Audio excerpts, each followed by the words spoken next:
warm welcome to Joburg Today. I'm Zizi Paul. The Hello Joburg magazine informs us of all the fabulous places to visit in the city with glitz and glam on every page. Joining me in studio now is Justin Spinner, the Managing Director of Hello Joburg. Welcome to Joburg Today. It's a pleasure to have you here. Congratulations, you've kept this business alive for 34 years. Been a long time, How did you bring it to life? What inspired you? Well, look, originally I haven't done it for 34 years. My father started it in 1980 and he saw a need for a tourist visitor guide to Joburg. You know, back then there was no other mediums that you could get information across besides print, and something of quality, you know, something that could be updated on a monthly basis with good content. But it certainly serves Joburgers as well in a big way. Yeah, look, I mean, that's the thing. You know, a lot of Joburg people, and it's quite frustrating, will say, oh, Joburg's a boring city, there's nothing to do. But the truth is, I don't think they know what Joburg's about. So we're trying to position our magazine that we can actually get out to the local market and say, look, guys, there's a whole host of things that you can actually do in the city. Yeah, and if you live here, you've been to so many places, it's very difficult to find out about the new places that are coming out as well.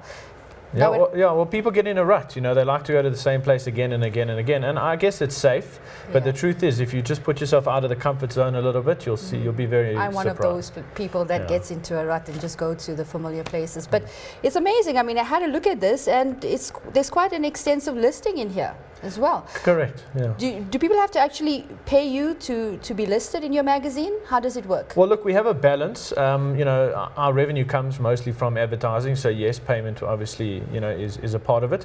However, we try to put as much information as possible in the magazine to add value to the reader. You know, there's no point just having advertisers. I mean, you'd be bored of the publication after 2 or 3 months.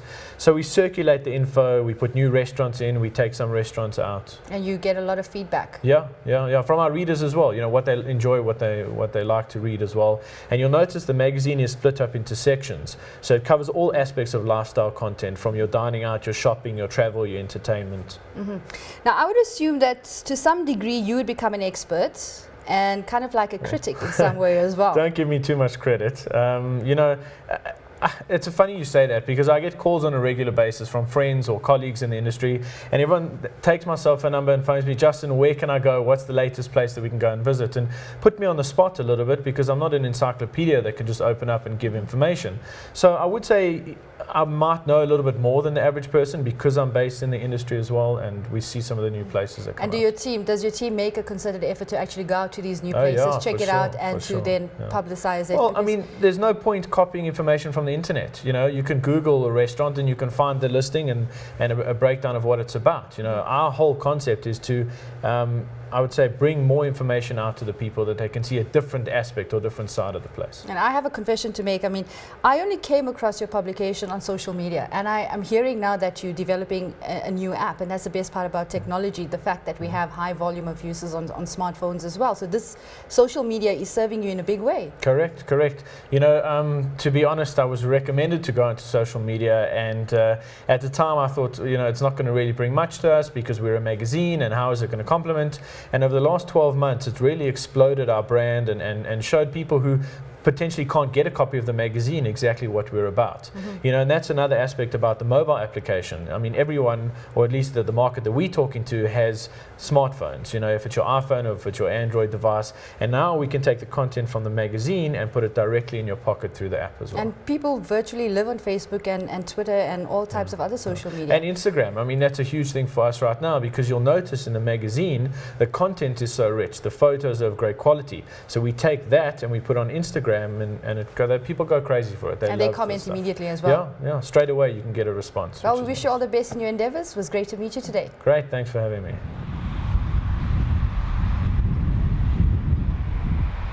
Hi, I'm Rebecca and you're watching Joburg Today. Join the conversation on our Facebook page, joburgtoday.tv. Follow us on Twitter @JoburgToday, and if you're on the move, then pockettv.mobi. That's pocket with an I. Not all that glitters is gold. Is Joburg an unfriendly city? we took it to the streets to find out what the people had to say. I disagree that Joburg is the unfriendliest city. I'm originally from Cape Town and I've lived in Joburg just a few months and I've had a great time here. I found it very friendly. People are very accommodating and welcoming and I found it really easy to make friends. So I would disagree. Joburg is unfriendliest city. Nah. I've lived in Joburg for more than 20 years now, moving up from Natal, and I must say I have found the people welcoming, warm, happy to share their homes, happy to share their facilities with you. I think it would be a bit harsh to say that Joburg's the most unfriendly city in the world. Possibly there's unfriendly places in it, but I think in general that's not true. I believe that Johannesburg is not an unfriendly city. It's a wonderful, beautiful city. On Thursday morning, I was riding my bicycle. I had a serious puncture.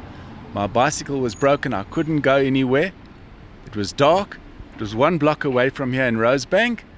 And it was unbelievable how many people stopped to ask me if they could help and give assistance, and were very nice and very friendly. I find it probably the most friendly city in the country.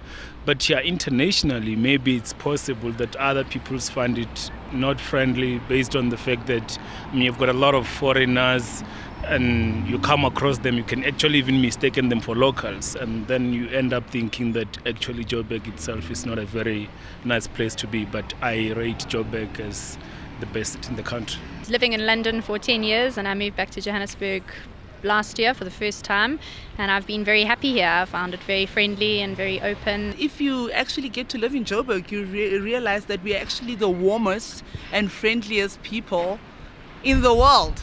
South Africa in general. You know, the World Cup was here. We had the best World Cup ever, I think. Not because I'm a South African or I'm from Johannesburg. And the other people that came here from other countries and stayed in Joburg for the World Cup, they didn't really have issues with that. I don't think we are the unfriendliest city in the world. No, I disagree. From the 2.5 years that I've lived in Joburg, I definitely think that they are the most unfriendliest city, coming from Cape Town. Everyone is out to get each other. It's a competition. Everyone wants to be better than the next person. I think Joburg is a wonderful city. I love living in Joburg. I think Joburgers are extremely friendly. I mean, yes, you know, I wouldn't walk in the streets at night in Joburg on my own. We've got to take precautions. But if you're talking about the people and how friendly we are, I think we're great. And I'm very disappointed, very upset. This has got to be the friendliest city in the world. I cannot believe how warm, how welcoming everybody is in Joburg. I love Joburg. Hi, my name is Kimisha and you're watching Joburg Today. The Quality of Life survey was recently taken in Joburg. These were the findings. The GCRO is a research institute, a research center that has been formally established between a number of different parties. It's based at WITS, but it's not only a WITS entity. It's basically a partnership between the Gauteng Provincial Government, University of Witwatersrand, University of Johannesburg, and local government is also represented on our board. This is the Quality of Life survey, which we run every 2 years, and this is the third survey that we've released. So we did one in 2009, another in 2011, and this one, which is the biggest one we've done to date, with 27,000 respondents, is the 2013 findings, which we're releasing. They're one of the big things from the survey, and it's something that came through in the 2011 results and also now again, is this huge difference between the satisfaction that the respondents, the residents of Gauteng, have with service delivery and the satisfaction they have with government generally. Because it's a weird result. You see things where 80% of respondents are satisfied with water service delivery, 85% are satisfied with the dwelling that government has given them. But when you ask those same respondents, are you satisfied with government? It goes all the way down to 33%. How do we have a situation where people are satisfied with what government gives them, but they're not satisfied with government? Government has to start to think through what's driving low levels of satisfaction with it. And that means doing different things. It doesn't mean just providing more water, more houses. It means working differently with communities. It means responding to citizens' needs when they're expressed. The GCRO, as I said, it's a symbol of institutionalized partnership between government and academic institutions in our province for the purpose of development work and for something that I would call evidence-based governance. All that which was presented here, and there's going to be other work there, will inform the way we govern. Gauteng Premier David Makhura states that through the Quality of Life Survey, an evidence-based governance can be developed. Therefore, those in power can be more hands-on on things that really require attention. Boitumelo Pelesa for Joburg Today. Hi, I'm Rebecca and you're watching Joburg Today. Remember to check out our special focus section to see what's happening in and around Johannesburg. And if you're crazy about technology, check out our show, Gold Stuck on Gadgets. That's it from me, Ziz. I leave you with Screw Loose by Rubber Duck. Back in ETV.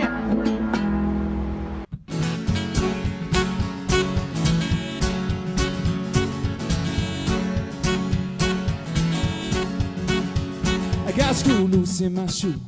I got screw loose just for you. I got screw loose for Cape Town.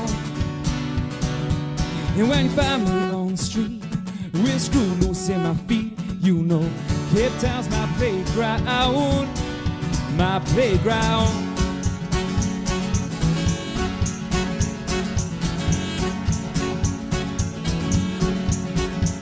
I got screw loose in my head. 10 shots, knock, knock, who's there? On the rocks we rode through Cape Town. And I say, sweet, so set to crime, to drink whiskey mixed with lime. All this time we fight for one more night, we fight. Please don't take these so feet from this street. Please save my soul. Put this screw back in my shoe. And please don't stop it. I won't stop until my heart stops loving you.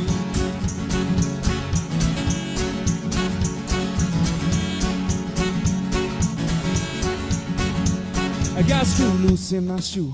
I got screw loose just for you. And know how the city waits for the showdown between the hill and the floor, between the Zep folk and the door. All this time we fight for one more night, we fight. Please don't take these feet from this street. Please save my soul.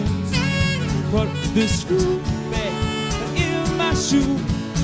And please don't stop it. I won't stop until my heart stops loving you.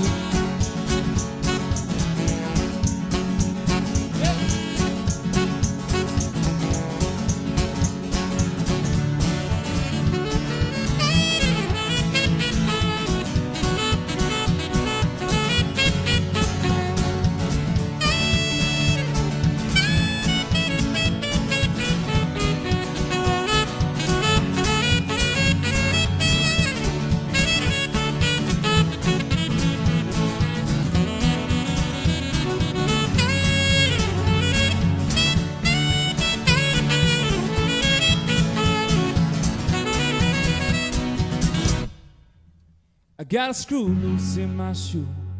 I got a screw loose just for you. I got a screw loose for Cape Town.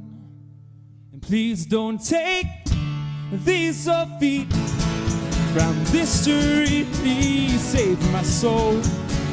Put the screw back in my shoe. And please don't stop it. I won't stop until my heart stops loving you.